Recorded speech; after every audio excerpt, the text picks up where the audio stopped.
Hey guys, welcome back to the vlog and happy Valentine's Day!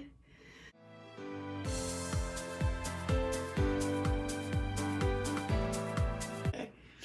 So we thought you're ruining my hair. Yo, guys can't win. We thought we would share with you guys our story in light of Valentine's Day this year. This is our third Valentine's Day together. And we're going on a date the day after Valentine's Day because Gadi worked on the day of. And so we don't have dinner plans until 8:30. And we got ready super early. So now we're like, what do we do? So I've been wanting to make this a vlog for you guys. And so that's what we're doing. So yeah. Why do you keep snapping? I'm trying to promote her right now, guys. I'm just throwing this on my Snap story. You can add me on Snap, Samson16. Okay. Every kiss begins with crossbow. Okay. That made no sense. Let's start with our, like, how we met. Okay. So do you want me to tell them or you tell them?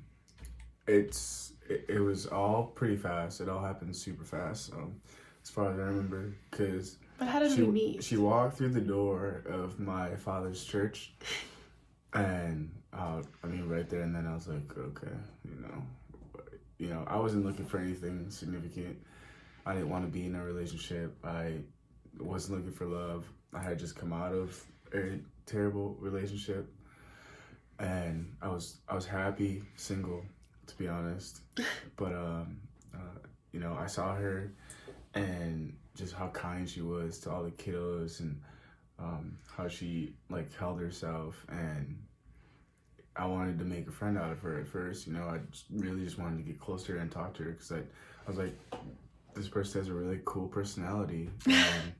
And the more that I kept thinking to myself, like, hey, I should be friends with her, the more I was like, okay, she's really beautiful and in her own way, and how she handles everything. So it kind of just hit me one day. I was like, shoot, I like her. And that's not how this is way deeper than how we met. Yeah, this is super deep. This is the untold story. Oh my gosh, hurry up. This is the part that nobody knows about.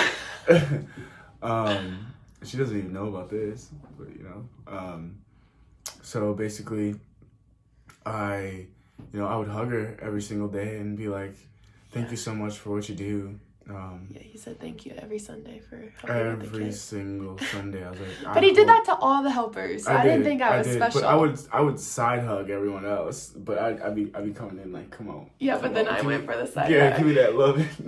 Because I was like, who is this person? But I have to tell my story too. Let me finish mine. Much more interesting. So yeah, I would just kind of give her a hug every single day, and it was sad watching her leave. Like I would start to look forward to Sundays. Most people don't. Sundays are like a drag. The day before Monday. Yeah, but I started looking forward to them, and the more and more I was like, yeah, I really like this girl. I should probably shoot my shot. And side story. So her best friend, Allison Probert, check her out on Instagram. Hey, Allie. AP. We love you. Real love. So this is so awkward, though. No, it's super awkward, but I have to tell this part of the story because I asked for Allie's number, trying to get close to her. Yeah. But I think Allie thought... No, she did. Okay, Allie definitely thought that... He asked her to, help move a piano. Yeah, I don't know why. She's like a little tiny girl. No. It's because I was going to, a white household, and I was like, I need a white person. You're gonna let that go in the vlog? Yeah, absolutely. Race is love. But I didn't want to show up at this house by myself. So I was like, he asked Allie because I think I was living in Arizona at the time. And so, yeah, he was trying to get close to me by getting close to her because he knew how close we were, and she was the only other person who would come help with the kids sometimes. But Allie and I are BFFs now. Yeah. If you guys want to. But she texted me like, I think the guy at the Oaks is like trying to hit on me. But okay, so that's his story. Very long-winded. Here's mine. So I had just graduated high school. Stop. No. Sad story for Stop this. ruining everything. There's Okay. a piano right in front of us, and I just Yeah. want to play some music while she tells this story. Okay, whatever. Whatever. Okay, I just graduated high school, and I was going through a really, really tough time. And I was at my like lowest point in life, and I found out about this African refugee church through my school. And so I started going, and I started volunteering with the kids, and every Sunday he would come up and say thank you for volunteering. And then I was about to go to Arizona State for college, and so I was like, whatever, like I don't care. And I was like, I'm about to leave. And so he played guitar for the choir, and back then the church was like really small, so it was like him and one other dude who played for the guitar for the choir, and then just like a small choir. And so I knew his dad was the pastor, and it was literally like the Sunday, like 2 Sundays before I was leaving for Arizona, and his dad was getting ready to take people home, and he's like rolled down the window and was like, hey, like thanks for helping. And I was like, no problem. And for some reason, I am like not bold like this at all. Some reason, I don't know why, I told his dad that I thought his guitar playing son was cute. I don't know why I said that. That's me. Yeah, it was him, but I have no idea why I said that. Exposed. To his dad, like a pastor. Like, I have no idea why I said that to him.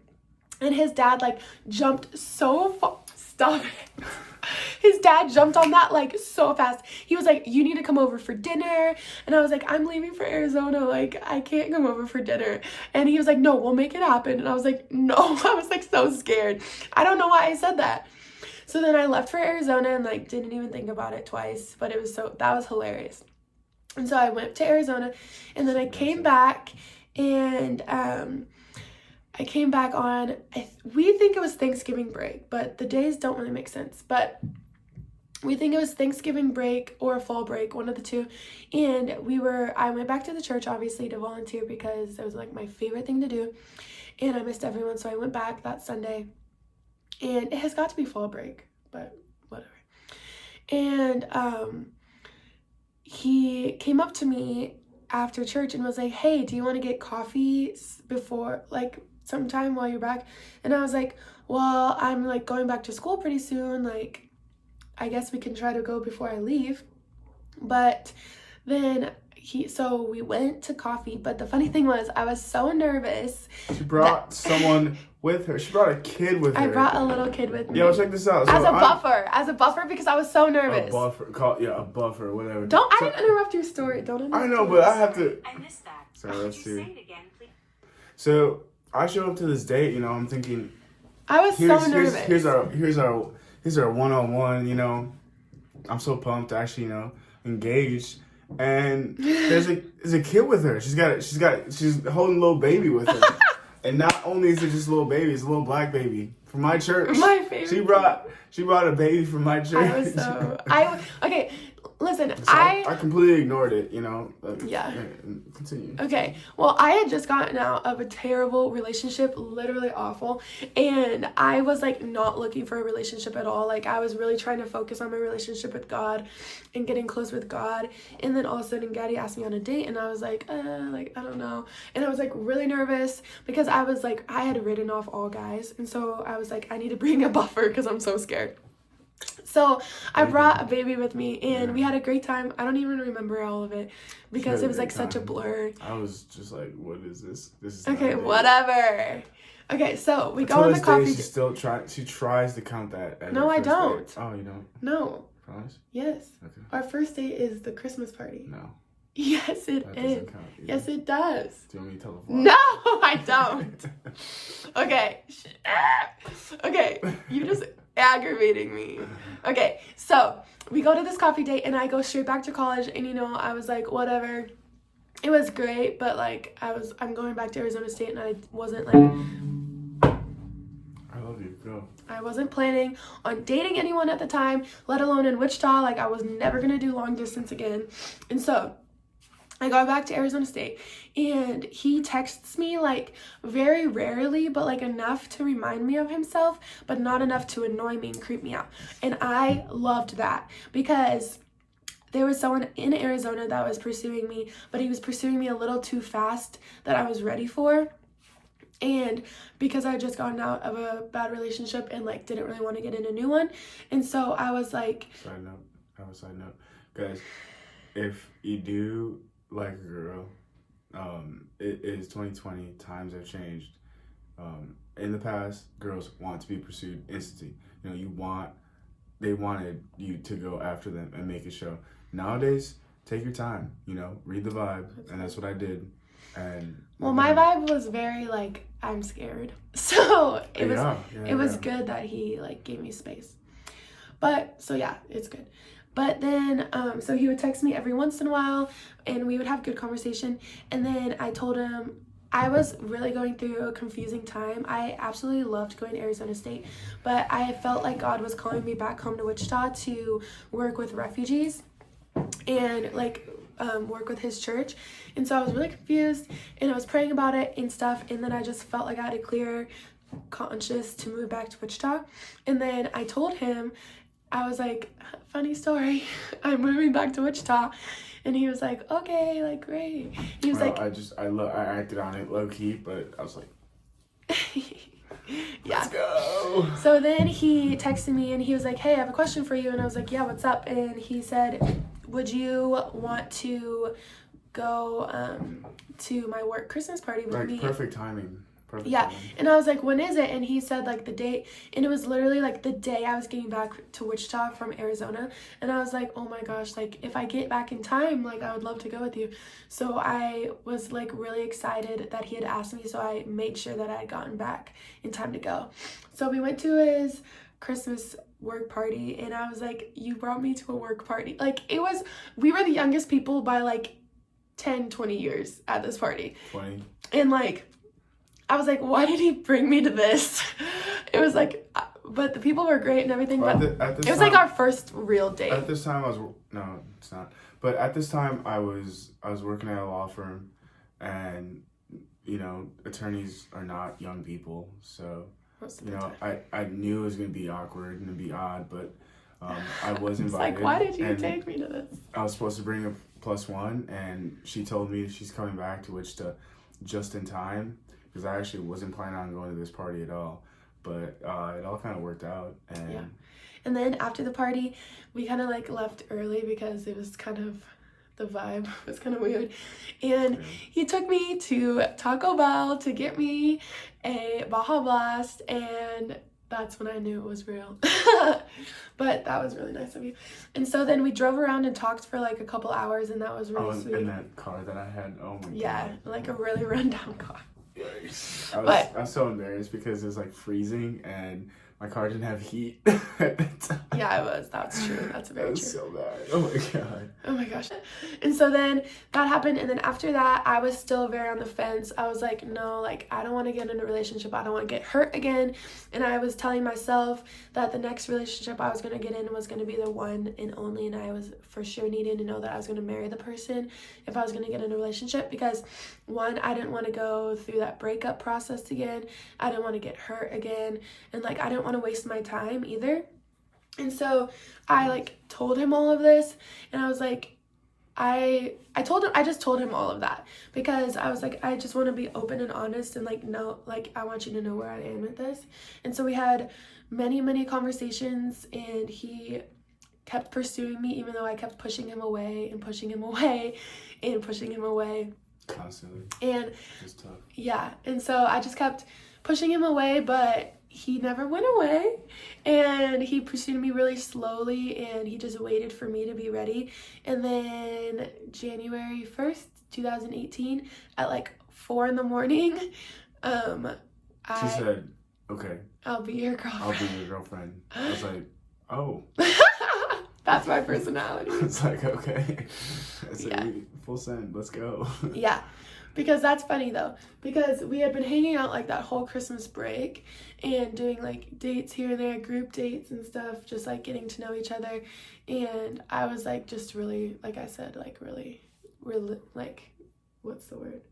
I was just really evasive. Yeah, I just wasn't into it because I was so scared. And he like we just had really good conversations, and our like I was just smooth. I was literally so smooth. Like, yo, Oh my I gotta gosh. tell you, like, if I had those texts still, like, But he was very Slick. respectful. That was the thing. Slick but respectful. Like, he didn't kiss me. He didn't like do anything that pushed me beyond like my comfort zone, because I was like really just not in a good place. And so he like just did it perfectly. And I was like, wow, like this guy really respects me. He's like really honoring. He's he's amazing to his family. That was one thing that I loved. He was so respectful to all the women in his life. He was pursuing me really respectfully. And yeah, he's a man of God. He's involved in the church and like all this stuff. And then the really thing that like set me over the edge was that our dreams and goals like lined up perfectly. Like, we both have dreams of adopting kids in the future. We both have always wanted to open up an orphanage in Africa. And I was like, honestly, like if God didn't want us like together, like I never thought I would find someone who wanted the exact same things as I did. Like, the hugest things I wanted to do is adopt kids and open up an orphanage. And I was like, I won't ever find someone who would want to do those two things, because those two things are crazy. And he did, and I was like, that's insane. But not only did he have like that desire, he also had like means of doing it. And so that was kind of just crazy how it all worked out. And so, babe, don't be on your phone during a vlog. Disrespectful. We're on the phone for the vlog. Disrespectful. So yeah. So I finally said that I would date him. So that was funny. Okay, so next let's talk about our first kiss. This is funny also